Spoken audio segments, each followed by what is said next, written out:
Good afternoon once again to all our cherished viewers and listeners across the globe and especially across African continent. It's a pleasure to have you once again on our Leadership 360 show. Last week was great. Just grab a phone, call a friend that we are live on the Leadership 360 show where we learn, unlearn, relearn and accelerate our development process or our pursuit of our leadership drive. Let's take a quick message from our sponsors and we shall be right back.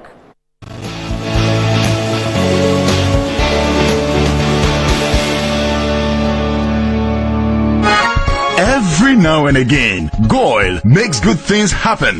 This time, GOIL has introduced Super XP Ron 95, a higher grade fuel loaded with additives and yet sold at the same price as normal fuel. GOIL Super XP Ron 95 enhances engine performance like never before. It maintains the engine by keeping it clean from carbon deposits. GOIL Super XP Ron 95 is designed to burn slowly and thus improves fuel economy, making you save money after several kilometers. GOIL Super XP Ron 95 gives you a smooth driving experience, that is, less vibrations. Fill up with GOIL Super XP Ron 95. Now there's no need to pay more for any higher grade fuel. GOIL has that sorted. GOIL, good energy.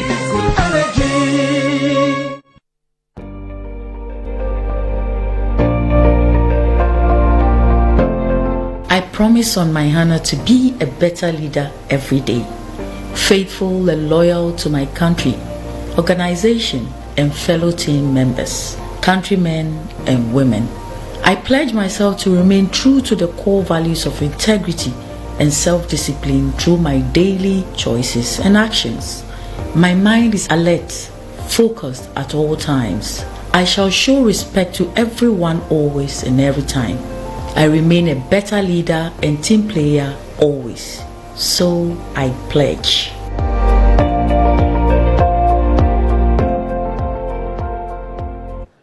All right, welcome back to Leadership 360 show, a show that is designed for you and I to learn, unlearn and relearn to accelerate the betterment of our society and continent as large. By courtesy of our sponsors, we are live on Facebook at Metro TV Ghana, and we are also live on VOL Radio, online radio. You can join this conversation, be with us throughout the process, and then reach out with your questions and clarifications on 0531 982298 0531 982298. If you are elsewhere on the continent, just add +233 to it. Indeed, last week was a great show where we took ourselves through the contextual meaning of leadership on the Leadership 360 show, where we basically talk about leadership being a process, being an action, and having an intrinsic responsibility. We also compared management and leadership, where we say, whereas one gives directives, the other gets involved and asks questions. Leadership asks questions to understand the way forward. And we also spoke about leadership styles, and we address issues bordering on how can one be a great leader. So today's show is going to focus on what makes a great leader. Great leaders are known all around us, either perceived or by their actions, we grant them that status as great leaders. But what is it that actually we determine who is a great leader? Great leaders, by way of introducing the topic for us to have a conversation, I would say great leaders have certain types of qualities, or qualities that resonates with almost everybody they come across. First of all, they provide what is generally described as a light and a bridge for their team members.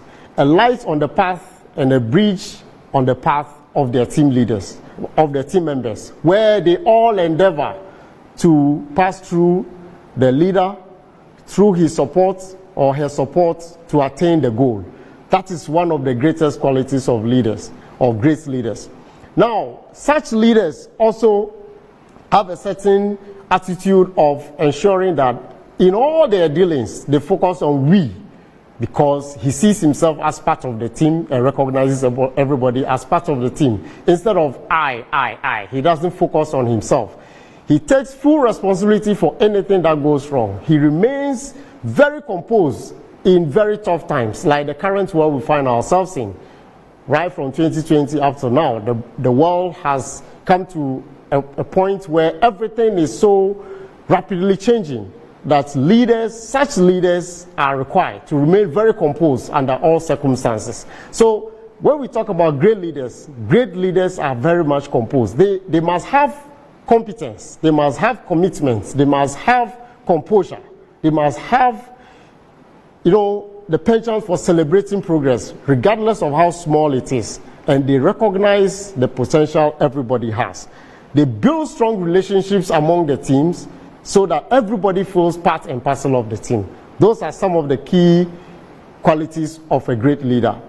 Then, by so doing, they end up creating more leaders. Because remember, in our first episode, we spoke about the fact that leaders or leadership is a process of harnessing the potential of everybody in order to get them achieve something that individually they wouldn't have been able to achieve, or based on the support, motivation, inspiration given by the leader, they'll be able to achieve.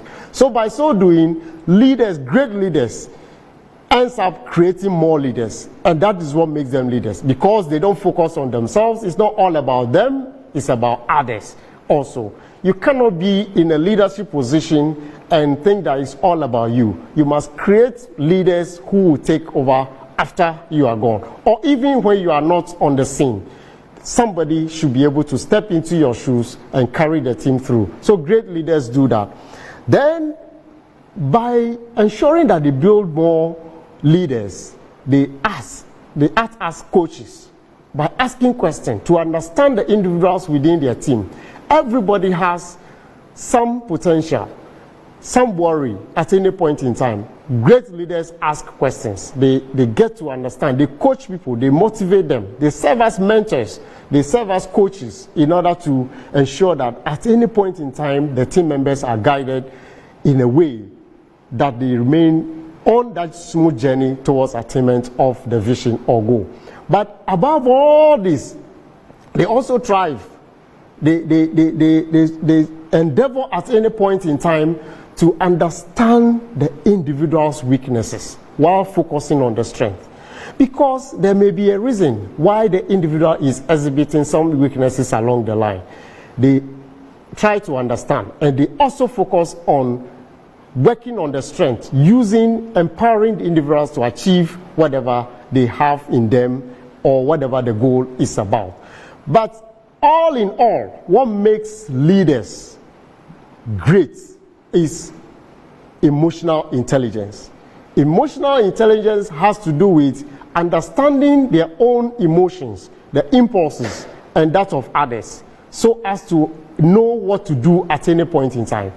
Acting within their leadership role, they must recognize that others also have emotions, likewise themselves. How do they respond to those emotions? So, by way of emotional intelligence, we have five components of emotional intelligence that great leaders work with. That has to do with self-awareness. Great leaders tend to look within. They conduct self-introspection to understand their own emotions, how terrible or how good it is. And then they also learn how to regulate, so self-regulation. They also have intrinsic or internal and external motivation, while they have empathy, that is understanding how others feel. And then they have social skills by way of networking. So this is basically what I would say by way of introduction to the qualities that make a great leader.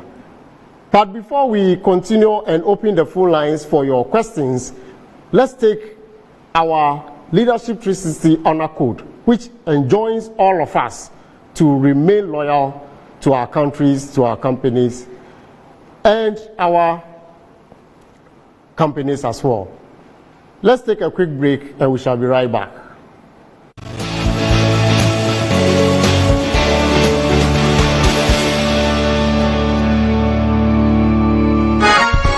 Every now and again, Goil makes good things happen. This time, Goil has introduced Super XP Ron 95, a higher grade fuel loaded with additives and yet sold at the same price as normal fuel. Goil Super XP Ron 95 enhances engine performance like never before. It maintains the engine by keeping it clean from carbon deposits. Goil Super XP Ron 95 is designed to burn slowly and thus improves fuel economy, making you save money after several kilometers. Goil Super XP Ron 95 gives you a smooth driving experience, that is, less vibrations. Fill up with Goil Super XP Ron 95. Now there's no need to pay more for any higher grade fuel. Goil has that sorted. Goil, good energy.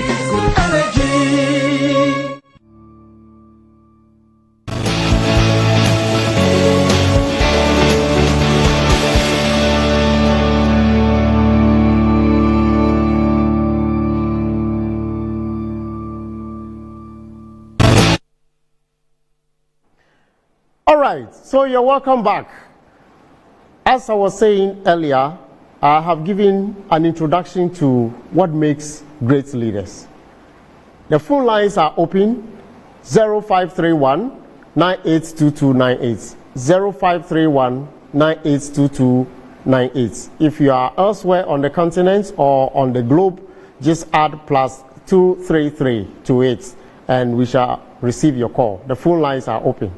But then, while we wait for the phone calls or your text messages, let me continue to reiterate the point that great leaders, what makes great leaders actually, besides their commitment, their competence, their dedication to their team members, emotional intelligence plays a very high role in all their endeavors or all their activities.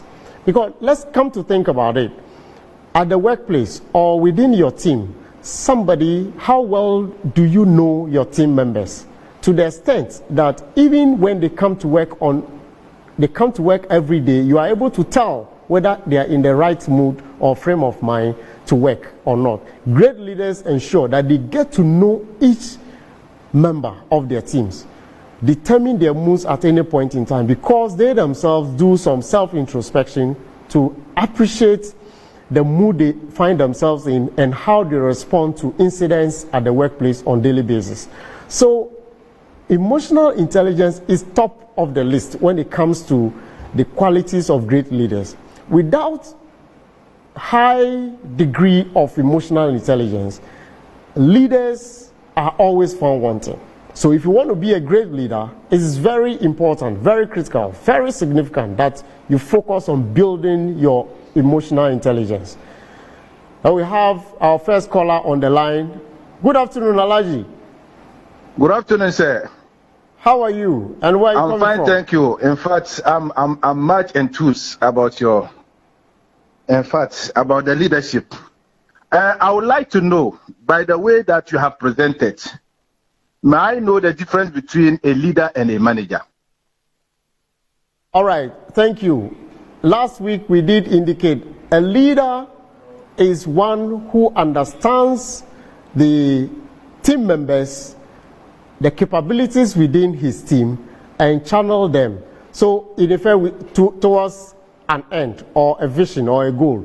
A manager does the routine stuff where things must be done this way, and that is how it has to be done. So we say leaders do things right, and then managers do things right and leaders do the right things. So the difference basically has to do with leaders ensure that at any point in time they understand the trends, they know the capabilities they have within their team, and then channel those capabilities towards the attainment of their goals through motivation and inspiration. So that's basically what it is so by effect you can say that managers are routine people, and leaders continuously work to understand what it is that they need to change. They are very much aware of changes occurring around them, and they ensure that they adapt themselves to the changes around them. So basically that is it. Hello? All right. Allergy is off. So we'll continue with our discussion. Just to continue to buttress the point Allergy raised. In this current world we find ourselves in, where things are changing rapidly, we need to embrace leadership. We have another caller on the line. Nana Yao from Accra. Good afternoon. I want to ask the question, how can somebody become a leader? All right, thank you. Leadership is by training. Training not necessarily through classroom. It can be done through mentorship. It can be learned through mentorship. It can be learned through coaching. It can be learned through guidance and self-development as well. To develop leadership competence, you need to learn it by reading, by listening to coaches, or by listening to mentors, and availing yourself to guidance from those who have traveled the road, and you will be able to become a great leader. But above all, I would say you need to understand yourself and know that leadership is a selfless service to others. It is not about you. It is not a position that you are itching to occupy. It is something that will grant you the opportunity to serve others. You will be part of a team and you derive your satisfaction intrinsically. So it is learnable through coaching, mentorship, and your own studies as well. Thank you. So we continue with our discussion. Leadership is an interesting thing. In the days of old, during the Industrial Revolution, management or managers were more important, managers were more required within that space. But in the world, technological advancements and generational differences or generational dichotomies are very much pronounced. We need to understand that leadership is the way to go. Good afternoon. Good afternoon, Peter. Afternoon. Good afternoon. Thank you so much, and really impressed with the Leadership 360. My question is, can a leader be born? And how can a leader control in-group meetings within an organization? And how can a leader use these in-group meetings to his advantage? Peter, if you can quickly go over your question again. The latter part, I'm not getting it clear. Okay. The first one is, can a leader be born? Can a leader be born? Yes. Okay. And then secondly, how does a leader control in-group within his organization, and how can he use this in-groups to his advantage? Anyway, I am not getting the second part of your question, but let me start answering the first one. Yes, a leader can be born. By a leader being born, it is not, we don't mean by birth, that by birth you have the right to be a leader. If they say a leader is born, it is by the fact that the individual has certain innate qualities that comes to him naturally to lead people or to get involved in a team activity. So yes, leaders can be born, but it does not mean that by birthright you are a leader or you must be a leader by birthright. So it is the innate qualities that make you a born leader. So we call it those who have charismatic, they are so charismatic that they pull or they draw people to themselves and they are able to lead people. But by and large, many great leaders are those who learn leadership. It's an act that they learn. It's not a science. They learn it as an act and are able to apply it to the betterment or for the betterment of their societies. The second part of the question borders basically on, if my understanding was right, has to do with how can a leader regulate activities of the team members within a meeting or when there is a meeting going on. If I get it right, leadership by example. How does the leader behave during meetings within the team or with the team? The leader's behavior determines how the team members will also behave. Thank you very much. Hello, good afternoon, caller from Cheshi. Hello, good afternoon, sir. Is that Nuhu? Yes, please, King Nuru. All right. How are we doing this afternoon? We are great. All right, your question, please. Yes, yes, my question here, I don't know if it's a question, it's a contribution, sort of. All right, please go ahead. Yes, I have observed with grave concern, as far as our society and other societies are concerned. Now, in most instances, you find a team being led by an individual or a member, so-called a leader in this regard. Now, then you weigh the one's leadership style or the qualities. You can see some very good positives therein. But when it comes to managing the people quite effectively in order to attain the set objective, then you can see a very grave weakness in emotional intelligence, to the extent that it can really dissipate the group.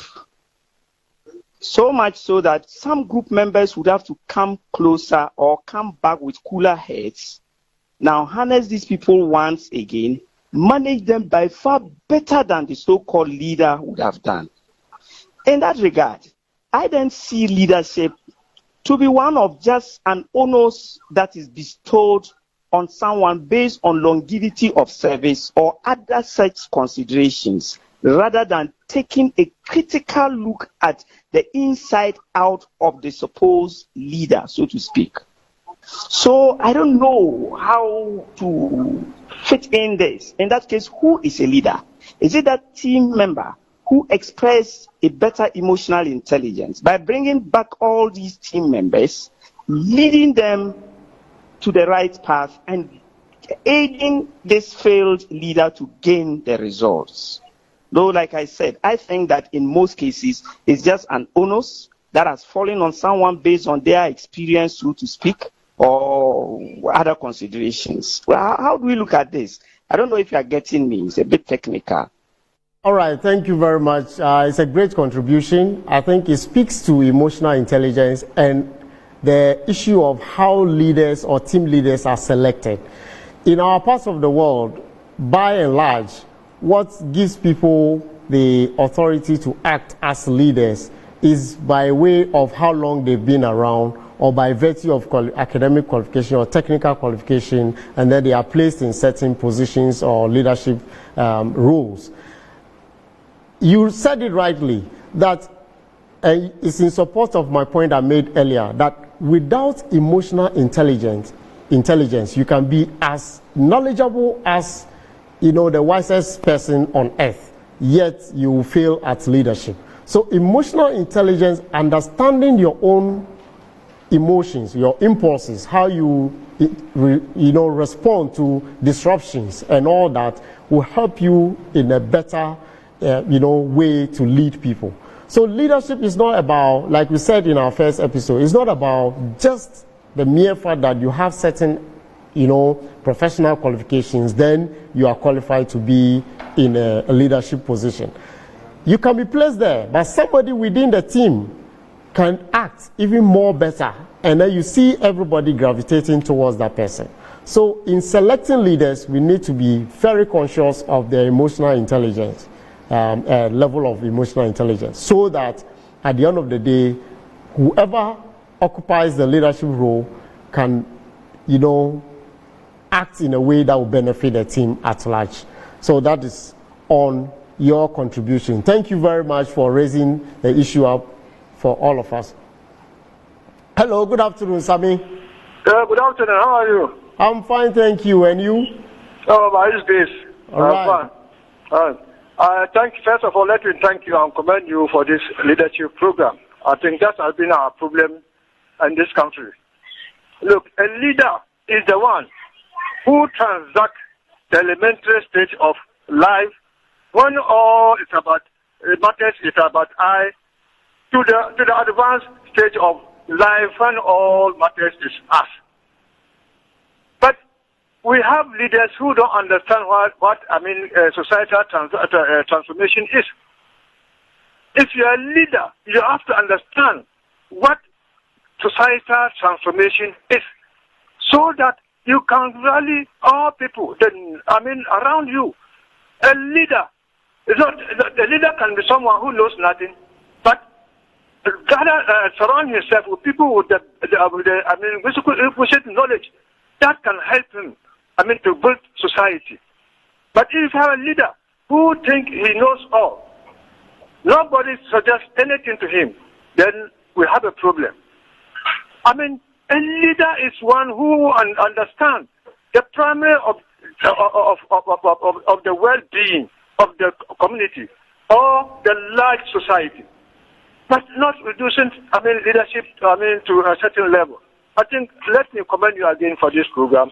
We are ready to listen to you and we contribute to how to build the nation through good leadership. Have a blessed afternoon. Thank you very much. That has been a very, very, very, very nice contribution from you. It's been great. The contribution speaks to the fact that leadership is not about a position. It's about working to the benefit of the team or society at large. Unfortunately, time is not available for us to continue our conversation, but we'll continue offline. You can send your questions and contributions to the same line, 053 0531982298, WhatsApp or text, and we shall continue the conversation online or offline from the studio. It's been great having you. Leadership is something we need to all understand and learn and exhibit those qualities for the betterment of our society. Indeed, you and I remain a very critical, part of that process. So we need to dedicate ourselves. We need to pledge and commit ourselves to a code that guides us in our leadership pursuit. So let's take a quick break and look at our honor code.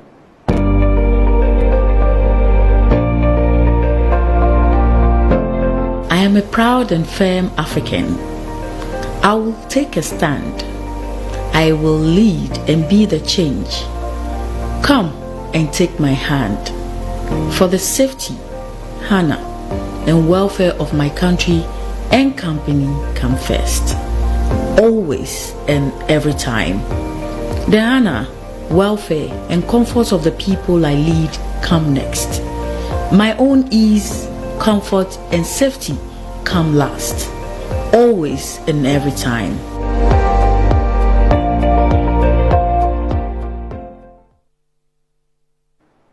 Welcome back once again. That is indeed our honor code. All of us, either we are aspiring to be in a leadership position or role, or we are in those roles already, or even we are team members. Let us remember that our own comfort, our ease, and our safety comes always last and every time. That is the mark of great leadership. On that note, I will say it's been great having you and hope to have you next week. Next week we shall look at teamwork, where we look at the individual roles we play. Have a beautiful weekend. Bye.